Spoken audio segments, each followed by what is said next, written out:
आप सभी को सलाम। हम परमेश्वर के एक बार फिर शुक्रगुजार हैं कि परमेश्वर ने हमें यहाँ पर एकत्रित किया ताकि हम परमेश्वर के कलाम में अपने आप को भर सकें और सिद्ध हो सकें। हम जो है वो निर्गमन उसका 6वां अध्याय जो है वो सीख रहे हैं। आप सभी का स्वागत है कि आप हमारे साथ जो है वो निर्गमन आज के दिन जो है 7वां अध्याय जो है हम सीखेंगे।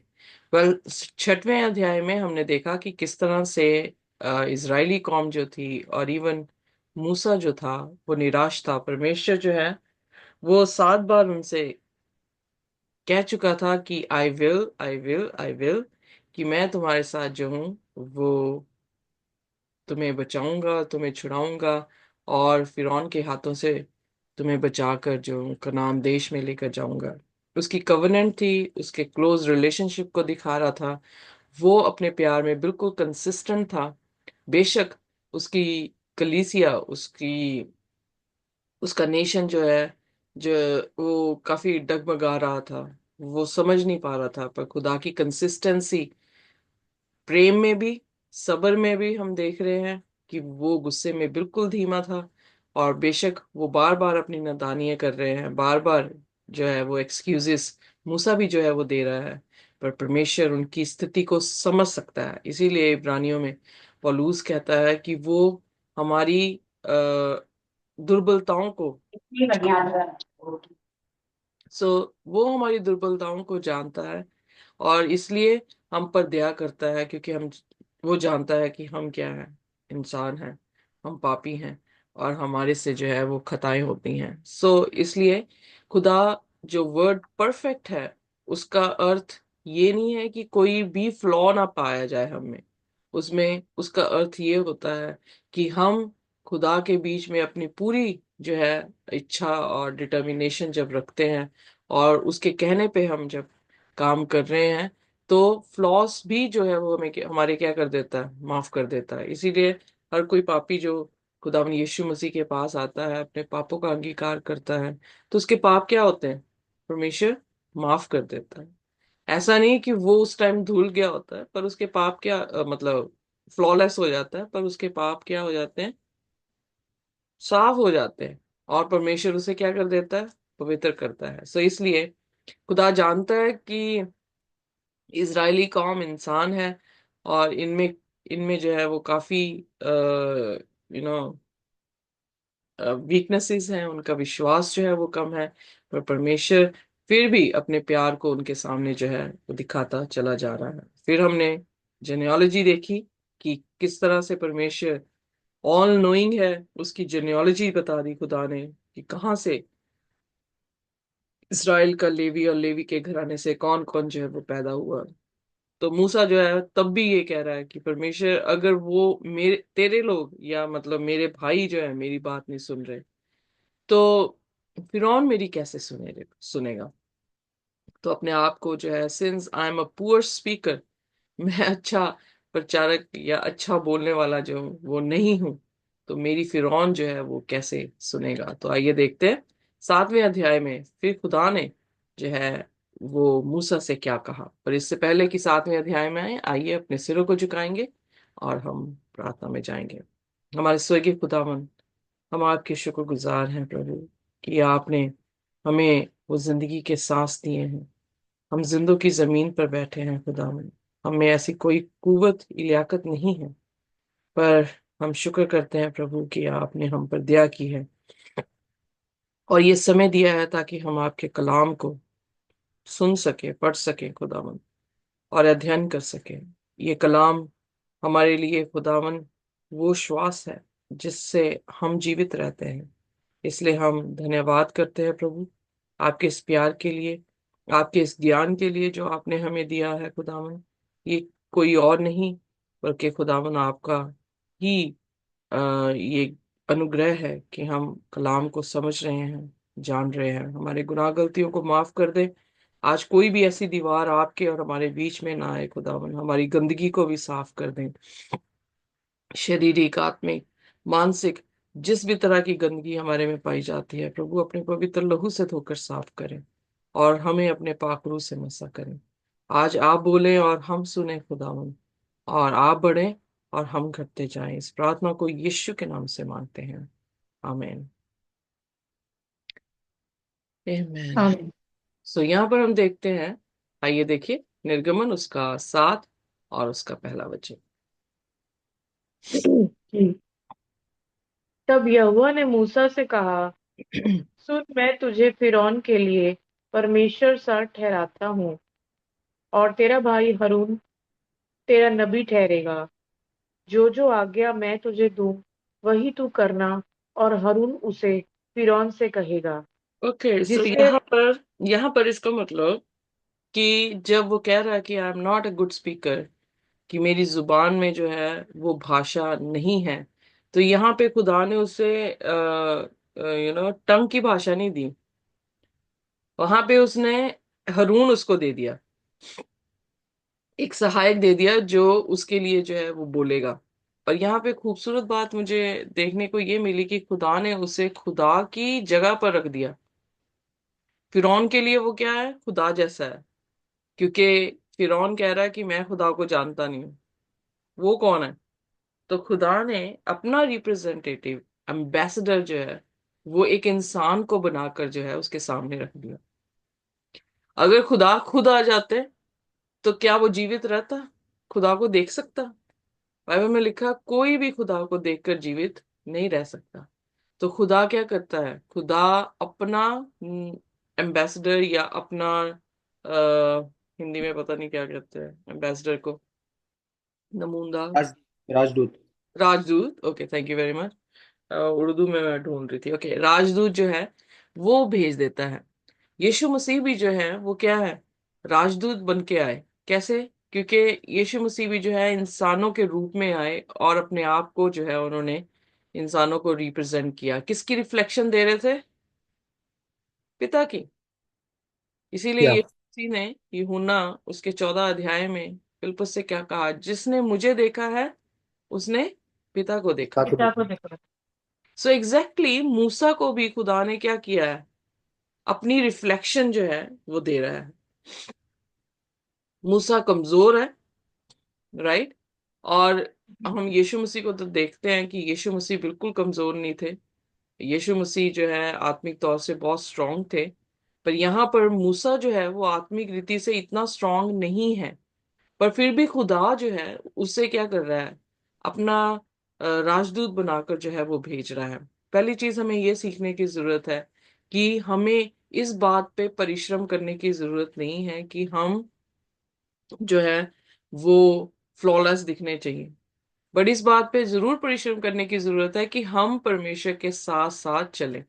और जैसे जैसे उसके साथ चलते हैं तो वो हमें क्या करता है, वो हमें बनाता है।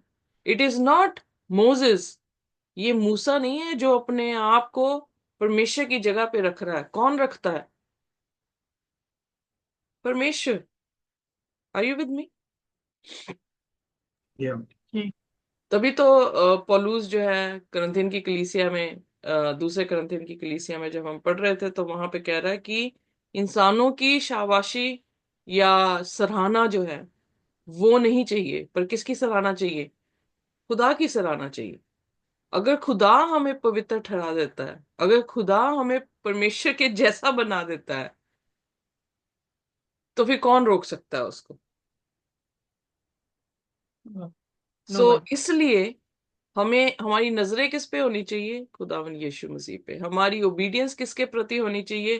खुदावन यीशु मसीह पे। और इसी कारण जो है साल्वेशन जो है वो किसी भी तरह से हम अपनी सामर्थ से नहीं लेते, but by the power of the Holi spirit. पवित्र आत्मा की सामर्थ से जो है हम पवित्र होते हैं, क्योंकि परमेश्वर हमें पवित्र करता है। well, आइए देखिए इब्रानियों उसका 9 और उसकी 23 आयत। अगर मेरे साथ जबेस खोल देंगे तो हम इसे पढ़ेंगे। 9:23। जी, 23 के 21। इसलिए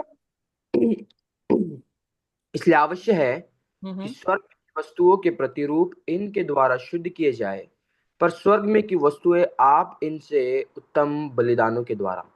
ओके, सो ये नहीं, 21 आयत पढ़ दो प्लीज, सॉरी। और व्यवस्था के अनुसार प्राय सब वस्तुएं लहू के द्वारा शुद्ध की जाती है और बिना लहू बहाए क्षमा नहीं होती। मैंने कौन सी आयत आपको की? इब्रानियों? या इब्रानियों।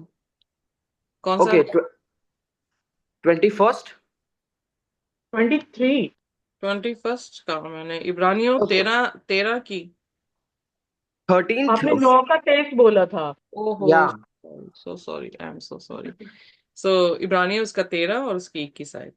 जी, तुम्हें हर एक भली बात में सिद्ध करे। नौ एक 21, राइट। हम्म। तुम्हें हर एक भली बात में सिद्ध करे, जिससे तुम उसकी इच्छा पूरी करो, और जो कुछ उसको भाता है उसे यीशु मसीह के द्वारा हम में उत्पन्न करे, जिसकी बड़ाई युगानुग होते रहे। आमीन। आमीन। आमीन। यहाँ पर जो है पौलुस क्या कह रहा है? पौलुस कहने की ये कोशिश कर रहा है कि हर एक भला काम कौन पैदा कर रहा है हमारे में? मसीह। यीशु मसीह। यानी खुदा ही है जो हमें उस स्थान पर जो है वो लेकर जा सकता है, जो स्थान हम कभी भी रीच ही नहीं कर सकते।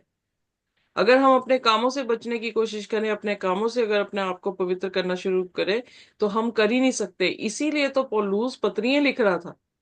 इसीलिए तो उसने रोमियो की पत्री लिखी और उसमें उसने कहा कि हम हुक्मों से नहीं बचाए गए हैं, हम प्रभु यीशु मसीह के अनुग्रह से बचाए गए हैं। Wow, that's wonderful. You know क्यों? क्योंकि हुक्म हम चाहे जितना मर्जी मान लें, हम अपने आप को पवित्र नहीं कर सकते, क्योंकि वायरस तो फिर पाप का वहीं पे पड़ा है। पर जब तक प्रभु यीशु मसीह के लहू से हम साफ नहीं होते, जब तक परमेश्वर हमारे बीच में होकर काम नहीं करता, जब तक वो अपने धर्म के काम हमारे बीच में उत्पन्न नहीं करता, और खुदा खुद हमें ये नहीं करार करता कि हम खुदा के जैसे हैं, we are the reflection of God, हम जो है उस उपाधि को नहीं पा सकते। सो इसलिए हमारा घमंड जो है वो हुक्मों पे नहीं है, हमारा घमंड प्रभु यीशु मसीह पर है। पर जब प्रभु यीशु मसीह के साथ हम चलते हैं, तो हम किस पे चल रहे हैं? खुदा के हुक्मों के अनुसार चल रहे हैं। सो इसलिए यहाँ पर वो बहुत कलीसिया भी जो है वो डगमगा रही है। उनके विश्वास इतने वो नहीं है, पर जो उनके सामने विजिबल है अथॉरिटीज, उनके पास जाकर जो है वो विनती ये कर रहे हैं कि हम पर तरस खाओ। पर खुदा यहाँ पर अब विजिबल रिप्रेजेंटेशन किसको बना रहा है? मूसा को। सो मूसा जो है वो किसका प्रतिरूप है? प्रभु यीशु मसीह का प्रतिरूप है। सो यहाँ पर एक बार फिर एक आयत को पढ़ेंगे जो कि दूसरा तो करंथियन है, उसका 10 अध्याय उसकी 17 और 18 आयत। जी, परंतु जो घमंड करे वह प्रभु पर घमंड करे, क्योंकि जो अपनी बड़ाई करता है वह नहीं, परंतु जिसकी बड़ाई प्रभु करता है वही ग्रहण किया जाता है। तो यहाँ पर हम देखते हैं कि कौन ग्रहण किया जाता है? हम अपने कामों से नहीं बचे हैं। यही पत्रियां पौलुस की बार बार कह रही हैं कि हम अपने कामों से, सरकमसीजन से नहीं बचे हैं।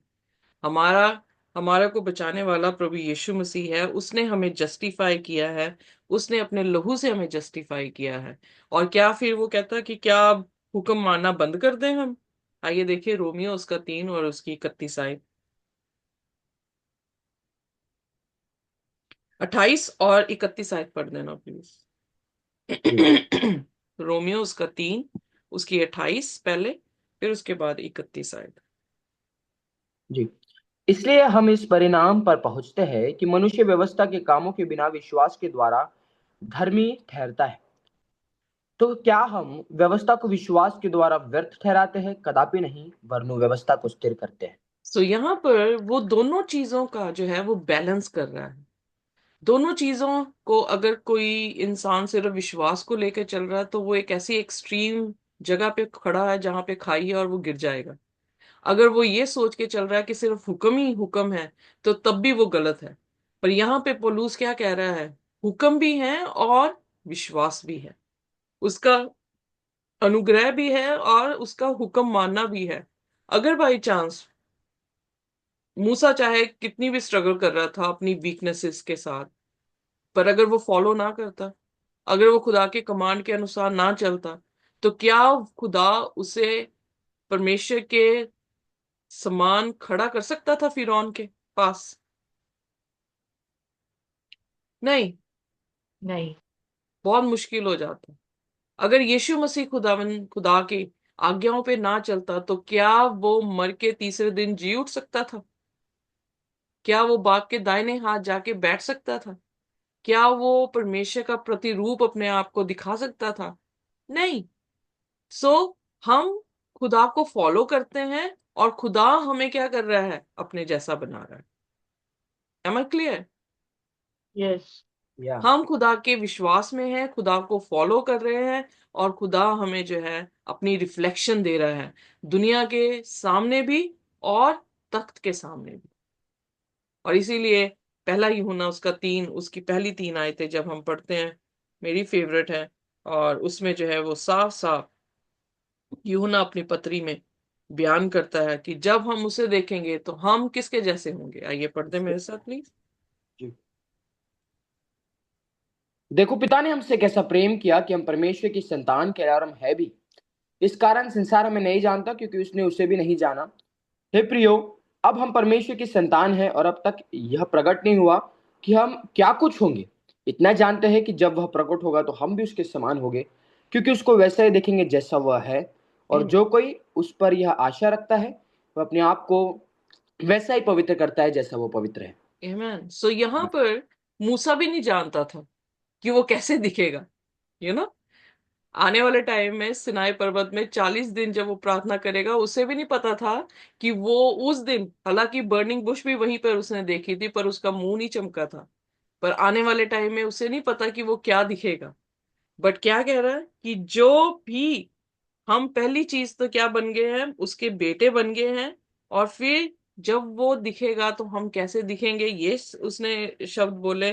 फिर उसने कहा हम वैसे होंगे जैसा वो है। सो इसलिए every man that has this hope in him, जिसके पास भी ये आशा है, उसके बीच में वो अपने आप को क्या करे? पवित्र करे। और पवित्र कैसे करे? खुदा के अनुग्रह से, खुदा के ऊपर विश्वास करने से, खुदा की बातों को मानने से। तो हम जो है उसके जैसे जो है वो दिखेंगे। So this is a powerful verse कि जो ये बताती है कि खुदा ही है जो हमें उसके जैसा बनाता है। हम खुद अपने आप से नहीं बन सकते, पर जस्ट उसकी उंगली पकड़कर उसे फॉलो करने की जरूरत है। तो वो क्या करेगा? वापस आपको बागे अदन में लेकर जा सकता है। सो खुदा ने कहा, मूसा, तू खुदा के जगह पे फिरौन के सामने होगा और हारून जो है वो प्रॉफिट होगा। So profit mean mouth piece होगा। और वो जो है, जो मैंने तुमसे कमांड किया है, वो तुम उसको बोलोगे और वो इज़राइल को जाने देगा। आइए देखते हैं अब निर्गमन उसका 7 और उसका 3रा वचन।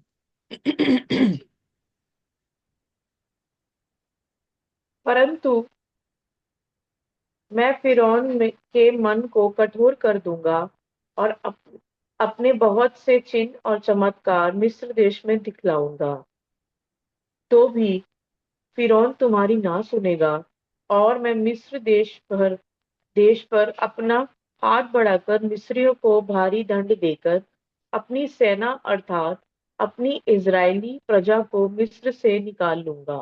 ओके, यहाँ पर परमेश्वर ने जो है एक शब्द जो कहा है कि I will harden ferrous heart. यानी फिर एक बार सवाल उठता है कि खुदा ने उसके दिल को हार्डन किया। अब क्या हो चुका है कि इनफ टाइम खुदा ने फिरौन को दे दिया है, इनफ मैसेजेस जो है फिरौन को दे दिए गए हैं, पर फिरौन अपने हटीलेपन को छोड़ नहीं रहा। तो एग्जैक्टली वैसे ही होने वाला है जैसे प्रकाशित वाक्य उसके 22 और उसके 11वीं आयत में जो है वो लिखा है। पढ़ते मेरे साथ प्रकाशित वाक्य उसका 22 जी। 22 का। और उसकी 11वीं आयत। जी। जो अन्याय करता है वह अन्याय ही करता रहे, और जो मलिन है वो मलिन बना रहे, और जो धर्मी है वह धर्मी बना रहे, और जो पवित्र है वह पवित्र बना रहे। एग्जैक्टली 12वीं आयत पढ़ दें आप प्लीज। देख, मैं शीघ्र आने वाला हूँ, और हर एक के कामों के अनुसार बदला देने के लिए प्रतिफल मेरे पास है। सो यहाँ पर हम देख रहे हैं कि यीशु मसीह का आना इस संसार के फिरौन का जजमेंट जो है वो दिखाई देता है, फिरौन की सेना का जजमेंट जो है वो दिखाई देता है। सो जब खुदावन यीशु मसीह ने अपनी जजमेंट आके देनी है, जब वो अपनी जजमेंट कर लेगा, तो क्या होगा? जो धर्मी है वो धर्मी बना रहेगा, जो अधर्मी है वो अधर्मी बना रहेगा। सो यहाँ पर खुदा अब क्या करने वाला है? You will see. अब आगे देखते हैं निर्गमन उसके 6 और उसकी पहली आयत में परमेश्वर ने क्या कहा था मूसा से जब वो निराश थे। उसने कहा, now you shall see I will do what I will do to Pharaoh. मैं अब फिरौन के साथ क्या करता हूं, अब तू उसे देखना। अब खुदा ने जो है वो फिरौन के ऊपर जो है वो अपनी जजमेंट देनी है। तो जजमेंट से पहले कैसे हो सकता है कि वो बदल सकता है? क्योंकि इनफ टाइम दे के अब उसने डिटर्मिन डिटर्मिन ये कर लिया है कि वो इज़राइल को नहीं जाने देगा, किसी भी कीमत में नहीं जाने देगा। तो खुदा ने क्या करना है? जो धर्मी है वो धर्मी बना रहेगा, और जो अधर्मी है वो अधर्मी बना रहेगा। कहने का अर्थ है कि 7 प्लेग्स, जो लास्ट 7 प्लेग्स रेवलेशन बताती है उसमें मर्सी का जो दरवाजा है या दया का दरवाजा है वो क्या है? बंद हो क्लोज्ड है। चुका है। इसीलिए जो है वो क्या हुआ है? 7 प्लेग्स जो है इस धरती पर आएंगे। जब हमने नूह की किश्ती को देखा था, तो नूह की किश्ती क्या दरवाजा, इससे पहले कि बारिश हाँ, आती, दरवाजा क्या हो गया था? बंद हो गया बंद। था। उसके बाद बारिश हुई, चाहे जितना मर्जी वो खटखटा रहे थे, वो दरवाजा खुला नहीं था। और दरवाजा बंद करने वाला कौन था? परमेश्वर। परमेश्वर के दूत था, या परमेश्वर का हाथ था। सो मूसा के हाथ, सॉरी, नूह के हाथ में कुछ भी नहीं था। नूह अंदर चला गया था विश्वास के अनुसार, खुदा के हुक्म के अनुसार, और दरवाजा बाहर से जो है परमेश्वर ने बंद कर दिया। सो उसी तरह से हम देखते हैं कि जब खुदा जजमेंट देता है, इनफ मैसेज देता है, पर अगर आप हटीले बनने रहते हैं, इसीलिए यीशु मसीह ने कहा कि जो कुछ भी मेरे विरोध में तुम कहते हो वो माफ कर दिया जाएगा, पर पवित्र आत्मा के विरोध में पाप किया हुआ माफ नहीं किया नहीं जाएगा। किया जाएगा। Because you are keep on rejecting the word of God. आप जो है परमेश्वर के कलाम को बार बार रिजेक्ट करते जाएंगे। फिर आत्मा क्या करेगा? आपके लिए वो दया का दरवाजा बंद कर, बंद। और वो पाप कभी भी माफ नहीं हो पाएगा। सो यहाँ पर उसको हार्डन करने का अर्थ ये नहीं है कि खुदा ने उसके दिल को हार्ड कर दिया, पर वही रूल है कि उसके लिए दरवाजा जो था वो क्या हो गया? बंद हो गया। अब जो उसने डिटर्मिनेशन किया था, खुदा ने उसी हालात में जो है उसे रख दिया। आइए देखिए दूसरा तस्लोनियन उसका दूसरा अध्याय और उसकी 9वीं आयत, 8वीं आयत। जी। तब वह अधर्मी प्रकट होगा, जिसे प्रभु यीशु अपने मुंह की फूंक से मार डालेगा और अपने आगमन के तेज से भस्म करेगा। एग्जैक्टली फिर उसके बाद आप 11वीं आयत को पढ़ें। और 10, इसी का सॉरी 10 से पढ़ दें। जी। और नाश होने वाले के लिए अधर्म के सब प्रकार के धोखे के साथ होगा, क्योंकि उन्होंने सत्य के प्रेम को ग्रहण नहीं किया, जिससे उनका उद्धार होता। और इसी कारण परमेश्वर उनमें एक भटका देने वाली सामत को भेजेगा, ताकि वे झूठ की प्रतीति करें। ओके, सो यहाँ पर भी हम देख रहे हैं कि जो पौलुस है वो परमेश्वर की इस तरबियत को बता रहा है कि जब हम परमेश्वर की सत्य को नहीं लेते, उसके कलाम को नहीं लेते हैं जिससे हम बचाए जा सकते हैं, तो खुदा हमें झूठ में ही रहने देता है। सो वो ऐसा डिल्यूजन देता है, ऐसा मतलब फिर कोई भी रोशनी वो हमारे तक पहुंचने नहीं देता, और हम झूठ में ही क्या हो जाते हैं? मर जाते हैं। सो यहाँ पर जब परमेश्वर कह रहा है कि I will harden Feroz heart, वो उसके दया के दरवाजे को बंद होते हुए देख रहा है। इसका इस फ्रेज से मतलब ये पड़ता है कि परमेश्वर ने उसको उसके ही घमंड में जो है वो छोड़ दिया। खुदा ने उसको उसी के झूठ में जो है वो छोड़ दिया। और फिर उसके बाद वो, I will multiply my science and wonders in the land of Egypt. मैं जो हूँ चमत्कार दिखाऊंगा मिस्र में। क्यों मिस्र में चमत्कार दिखाने की जरूरत है? Because they are not believing him. और वो अपनी पावर वहां पे एग्जीक्यूट कर रहा है, ताकि वो ये जान ले कि ही इज दी लॉर्ड। अब काउंटरफिट होता है इसमें, आगे हम कहानी में देखते हैं, पर उस काउंटरफिट में वो ज्यादा देर तक खड़े नहीं रहते। That's the power of God. आप चाहे जितना मर्जी काउंटरफेट, शैतान जितना मर्जी काउंटरफेट क्रिएट कर ले, जितनी पावर लगाना चाहता है वो लगा के देख ले, पर खुदा के सामने वो भी जो है वो खड़ा ज्यादा देर तक नहीं रह सकता।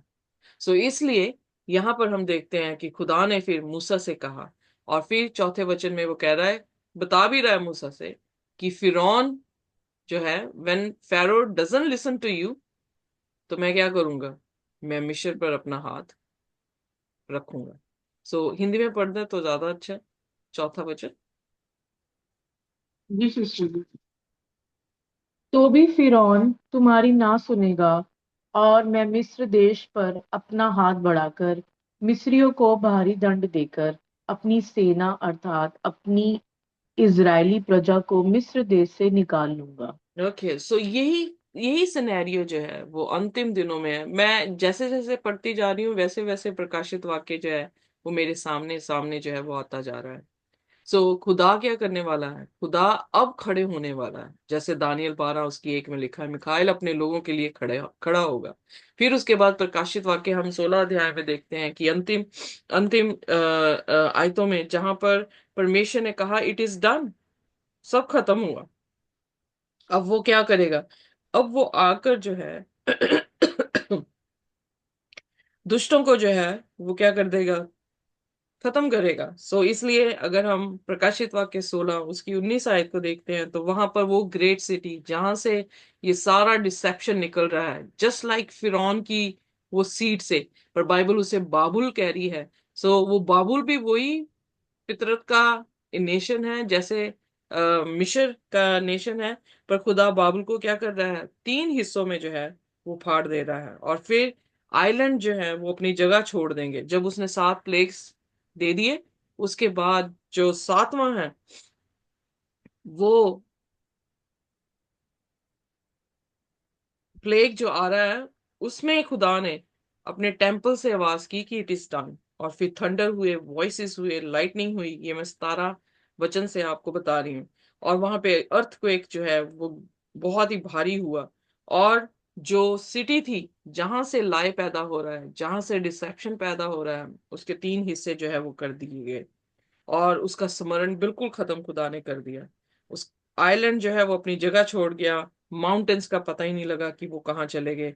बड़े बड़े हेल्स जो हैं वो मन मन के हिसाब से जो है वो गिरे हैं, पर उन्होंने जो है खुदा की निंदा की, आ, खुदा के सामने जो है वो पश्चाताप नहीं किया, बल्कि उसकी खुदा की जो है वो निंदा कर रहे हैं। एग्जैक्टली वैसे ही सिनेरियो जो है वो मूसा के समय पे भी हुआ। मूसा प्रतिरूप था जो सामने था, बट खुदा जो था वो करने वाला था, मूसा करने वाला नहीं था। पर गलती हमारी हमेशा ये होती है कि जैसे यूहन्ना उसकी 8 में पक्की फरीसी यीशु मसीह से बात कर रहे हैं, तो वो यीशु से ये 6 से लेके 8 अध्याय में अगर आप देखें उनकी कन्वर्सेशन में, तो वो मूसा को अहमियत दे रहे हैं, खुदा को भूल चुके हैं। हम इंसानों को अहमियत देने लग जाते हैं और खुदा को हम क्या होते हैं, भूल जाते हैं। ये मतलब नहीं भूल कि हम जाते हैं। इज्जत ना करें खुदा के नबियों की, बट खुदा के नबियों के जरिए से जो खुदा ने बातें की हैं उस पर ज्यादा जो है हमारी तवज्जो होनी चाहिए। वो बार बार ये कह रहे हैं कि मूसा ने हमें बियाबान में जो है वो रोटी दी, तो यीशु मसीह ने कहा I am the living word, I was the one. उन्होंने कहा कि मूसा इब्राहिम जो है, मूसा इब्राहिम उनके लिए ज्यादा हो गए, और यीशु और खुदा जो है उनके लिए क्या हो गया, छोटा हो गया। यहाँ पर जैसे उनकी दृष्टि जिस तरह से वो परसीव कर रहे हैं, वैसे ही उन्होंने जो है वो क्या कर दिया है, अपने आप को बना लिया, और वो खुदा की जो है उस उन पर हाय इसी बात से हुई थी कि उन्होंने अंधविश्वास दिखाया, परमेश्वर पर अंधविश्वास दिखाया। इंसानों पर विश्वास कर रहे हैं, पर खुदा पर नहीं कर रहे हैं। वो सोच रहे हैं कि मूसा बचाने वाला था, मूसा बचाने वाला नहीं था, खुदा बचाने वाला था। वो सोच रहे हैं इब्राहिम की हम संतान हैं, इब्राहिम के होने और ना होने से कोई फर्क नहीं पड़ता, हमारे खुदा का होना जो है, जो इब्राहिम का खुदा है, उसका होने होने से जो है वो फर्क पड़ता है। खुदा ने जो है उन मतलब मूसा से पहले ही कह दिया कि अब मैं जो हूं किस तरह से छुड़ाऊंगा। और act of judgement, by great act of judgement, word जो यहाँ पर आया है वो उसकी तरबियत को बता रहा है, जो हमने ऑलरेडी डिस्कस कर लिया कि नूह का टाइम, मूसा का टाइम, और इवन सदूम और गुमोरा का टाइम, और फिर हमारे टाइम की बात कि खुदा जब जजमेंट के उसमें आ जाता है, रहम का दरवाजा बंद होने के बाद ही जजमेंट करता है, और उस दौरान कोई भी अपनी फितरत को चेंज नहीं कर सकता है। उसके बाद छठवें वचन में आए, निर्गमन उसके 7 अध्याय के छठवें वचन में। जी। तब मूसा और हरून ने यहोवा की आज्ञा के अनुसार किया।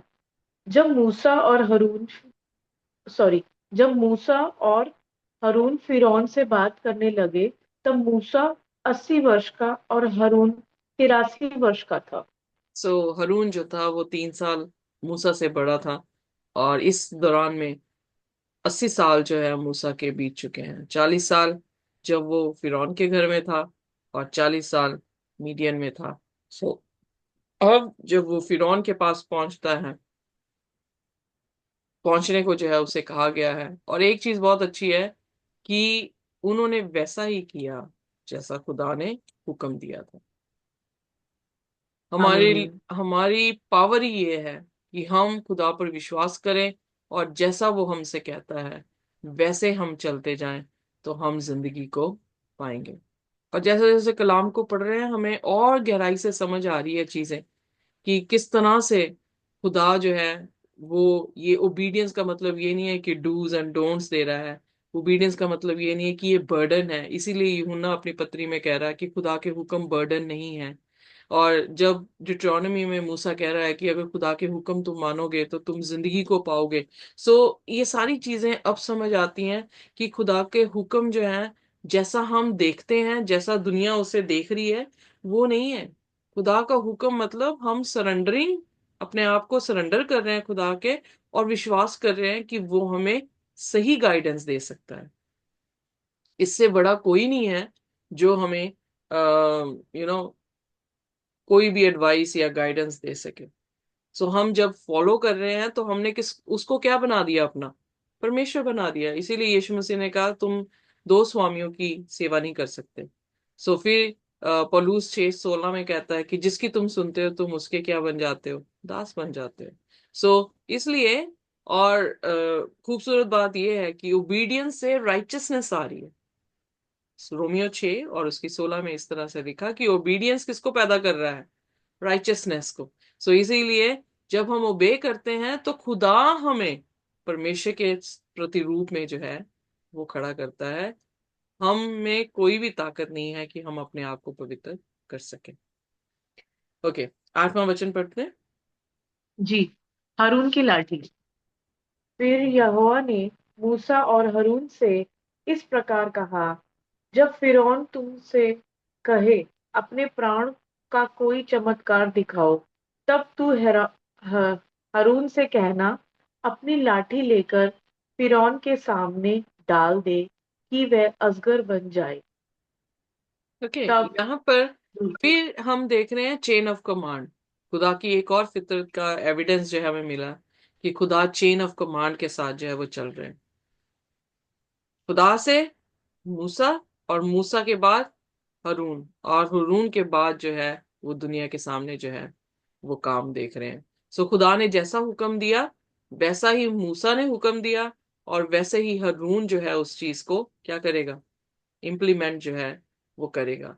सो इसलिए खुदा ने हमेशा चर्च में भी जो है वो चेन ऑफ कमांड रखी है, और हम चेन ऑफ कमांड के साथ जो है वो चलते हैं।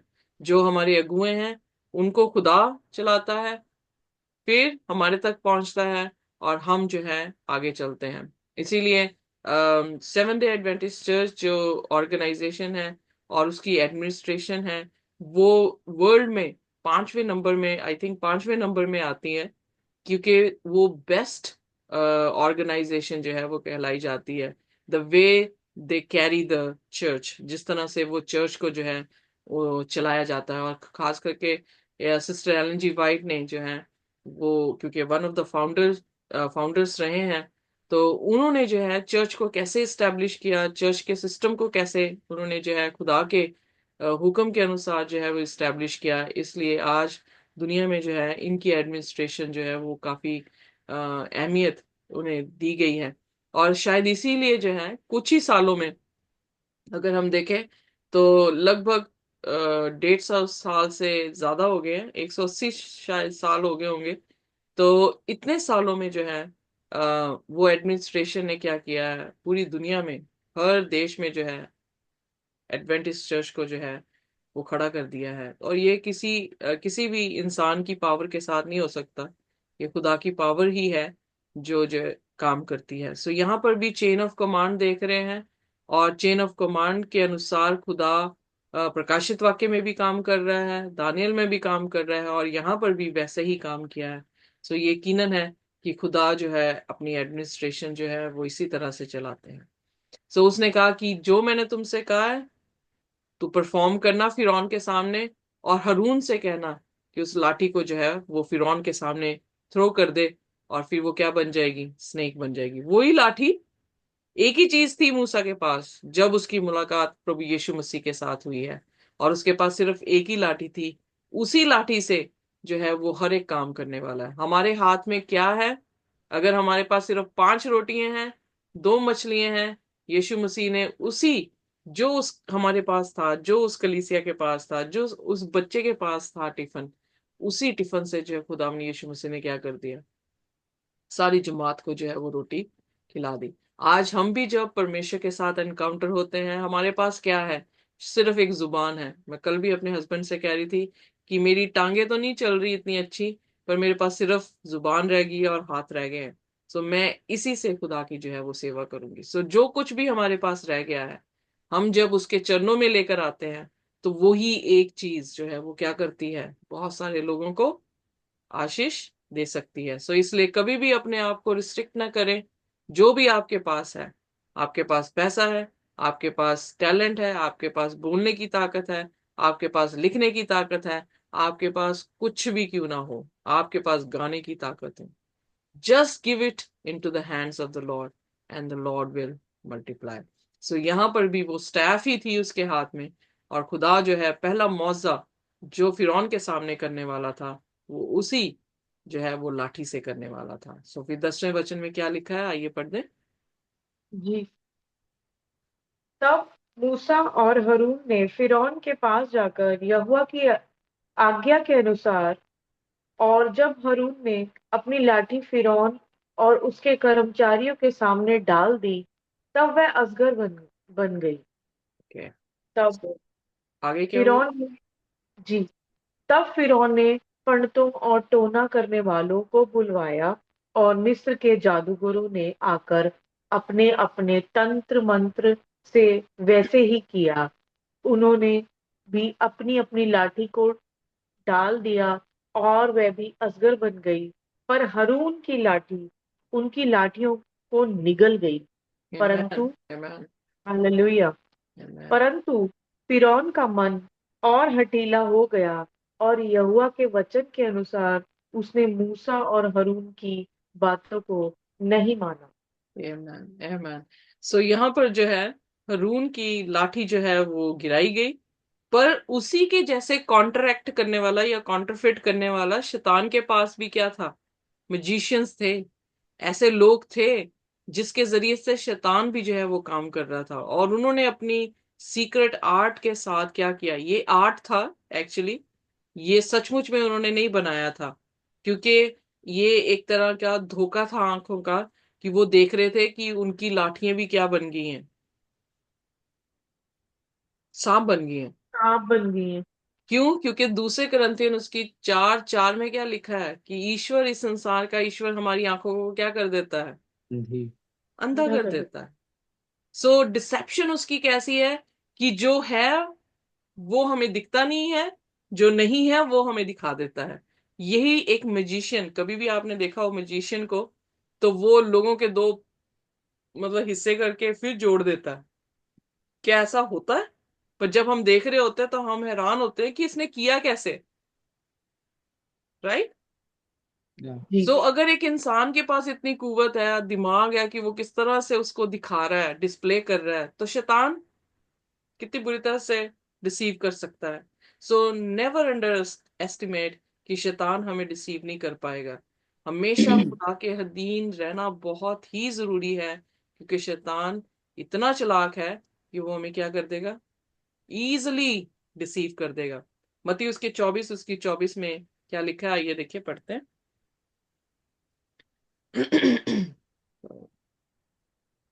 जी। क्योंकि झूठे मसीह और झूठे भविष्यवक्ता उठ खड़े होंगे और बड़े चिन्ह और अद्भुत काम दिखाएंगे कि यदि हो सके तो चुने हुओं को भी भरमा दे। तो अंत के दिनों में भी क्या होने वाला है, झूठे कॉन्ट्रफेयर, मसीह। डिसेप्शन, मिरेकल्स, चुने हुओं को भी क्या करें वो, भरमा दें। इतना स्ट्रॉन्ग डिसेप्शन होगा, आज हम चुने हुए हैं, हम भी भरमा जाएं, तो कितना स्ट्रॉन्ग डिसेप्शन हो सकता है। Can you imagine? मैं तो इमेजिन भी नहीं कर सकती। जी बट ही वर्क्स।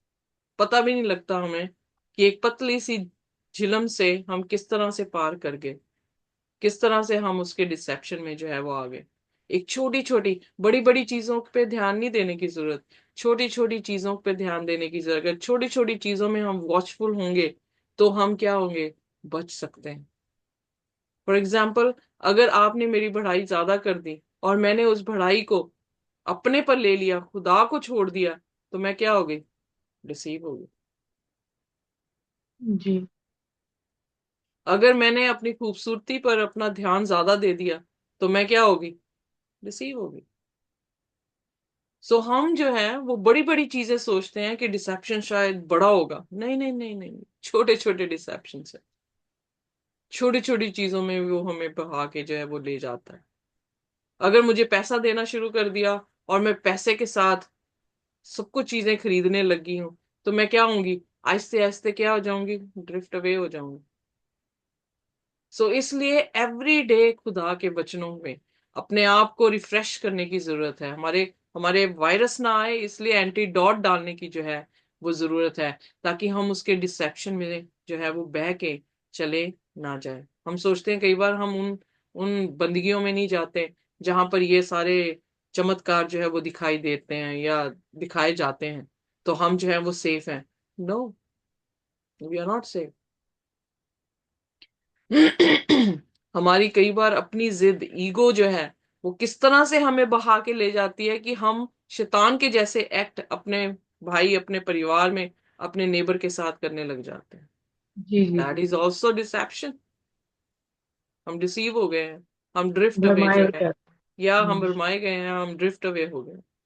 जी जी जी कई बार पता भी नहीं लगता, अपनी यही ईगो रह जाती है कि मैं जो हूँ प्रचारक हूँ, और उसी ईगो से जो है वो आपको क्या करता है, खुदा के विरोध में काम करवा देता है। सो यहाँ पर जो डिसेप्शन उसने दी है वो लिटरल आंखों का धोखा था, वो सिर्फ उसका आर्ट था। इसीलिए जो सचमुच में, दूसरी बात यह है कि खुदा ही क्रिएशन कर सकता है, शैतान नहीं कर सकता। इन never think Satan can recreate. आप नहीं जानते, आप टीवी में देख रहे हैं, एक आदमी लंगड़ा था, चलने लग गया, हल्का सा चलने लगा, आपने वापस जाके नहीं देखा वो आदमी चला है कि फिर दोबारा से बिस्तर में पड़ा है। या यू नो सो खुदा ही क्रिएट कर सकता है। शैतान के पास सिर्फ आंखों का धोखा है, शैतान क्रिएट नहीं कर सकता। शैतान हील भी नहीं कर सकता। वो हीलिंग में इतनी पेन देगा, जो वो दिखा रहा है ना कि उसने हील किया है, पर आप किसी भी तरह से संतुष्ट नहीं होंगे, आप किसी भी तरह से जो है वो उस पीस में नहीं होंगे जो खुदा पीस देता है। सो इसलिए बी वॉचफुल, बड़े ध्यान से खुदा के कलाम को अपनी जिंदगी में लेते चले जाएं, और बड़े ध्यान से अपने कामों को देखें कि कहीं पर मैं शैतान का स्वरूप तो नहीं बन रहा, या कहीं पे मेरी ईगो तो नहीं आ रही, या कहीं पे मैं हटीला तो नहीं बना हुआ। वॉच एवरी स्टेप, क्योंकि शैतान इवन चुने हुओं को जो है वो क्या कर देगा, भरमा देगा। और दूसरा तस्सलोनिका, आइए मेरे से पढ़े। हम आज आधा ही चैप्टर पढ़ेंगे, जी but it was powerful chapter.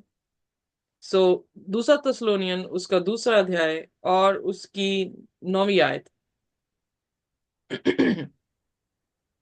उस अधर्मी का आना शैतान के कार्य के अनुसार सब प्रकार की झूठी सामर्थ और चिन्ह और अद्भुत काम के साथ। सो यहाँ पर भी परमेश्वर जो है अंत के दिनों में जो नेशन, जो बीस्ट खड़ा होने वाला है, उसके बारे में भी क्या विशेषता बता रहा है कि वो क्या करेगा, चमत्कार जो है वो दिखाएगा।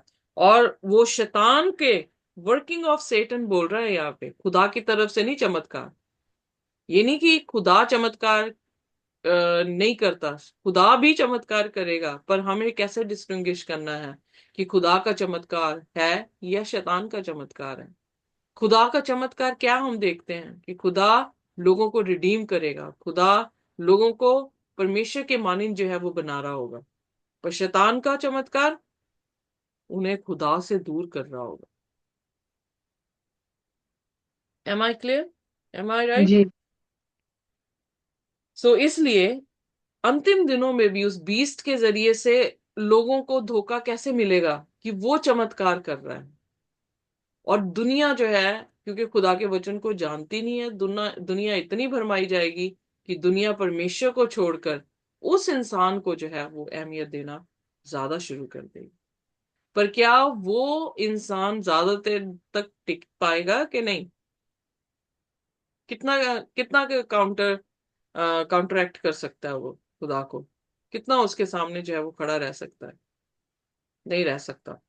तो परमेश्वर ने क्या किया, जो खुदा ने क्रिएट किया था उस स्टैफ से, उसने सारे सांपों को जो है वो खा लिया। क्योंकि खुदा की क्रिएशन बिल्कुल क्या थी, राइट थी। मे बी मेरे वर्ड्स राइट नहीं है, खुदा की क्रिएशन ही असली थी। दूसरों शब्दों में मैं ये कहूँ, Amen. Can you Yes. से? Yes. Amen. आमेन।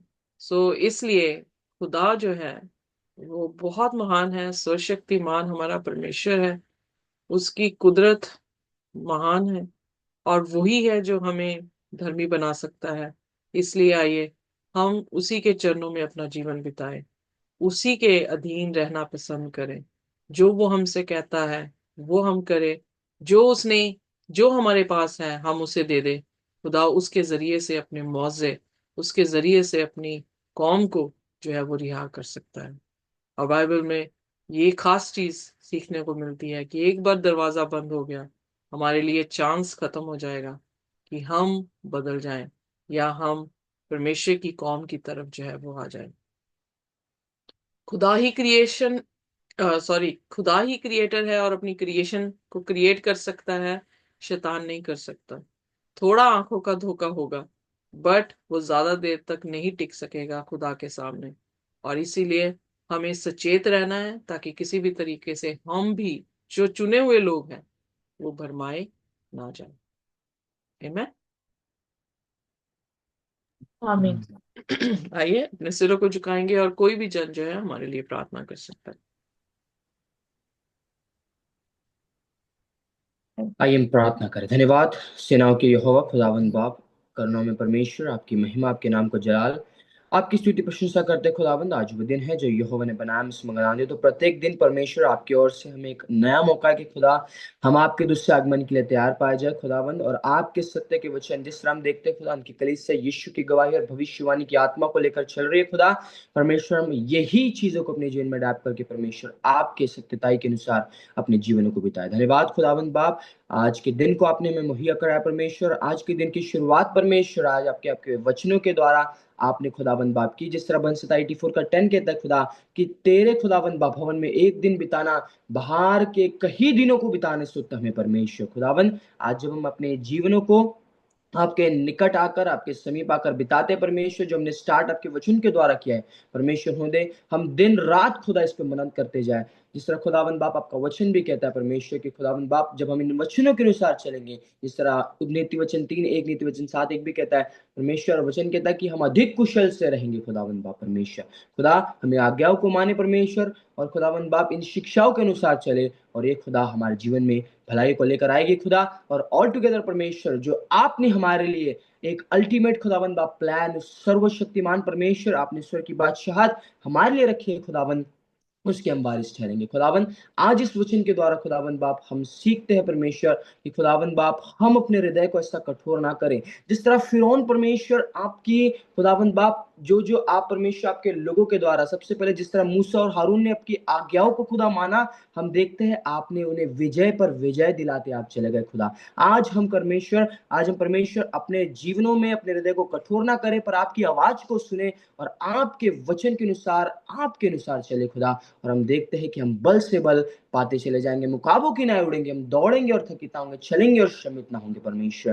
खुदावंद आप हमें आपके वचनों के द्वारा और बढ़ा रहे हैं खुदा, और आपके वचनों के द्वारा परमेश्वर हम हर दिन प्रतिरोध सीखे कि हम किस तरह अपने जीवन को बेहतर कर सकते हैं खुदा। ये जरूरी है परमेश्वर कि आपका वचन हमारे जीवन में बढ़ता चले जाए और हम घटते चले जाए, और हमारे जीवन से आप ही की इबादत, आप ही की महिमा हो परमेश्वर। जब हम आगे भागों को भी पढ़ते हैं परमेश्वर, आपका वचन जो आज कार्य कर रहा है वो ही कार्य अंत तक करता रहेगा, हम ईमान रखते हैं, विश्वास रखते हैं। और जितने लोग यूट्यूब के माध्यम से भी लेसन को देखते हैं परमेश्वर, उन्हें भी आप आशीषित करें, और परमेश्वर उनके जीवनों में भी आप बदलाव को लाए।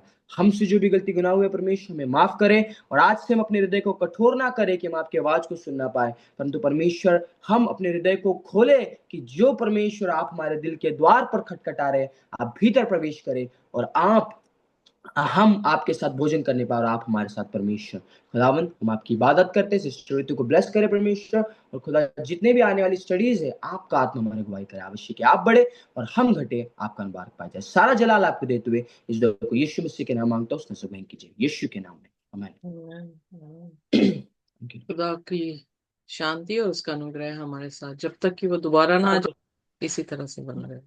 आमीन। आमीन। आमीन।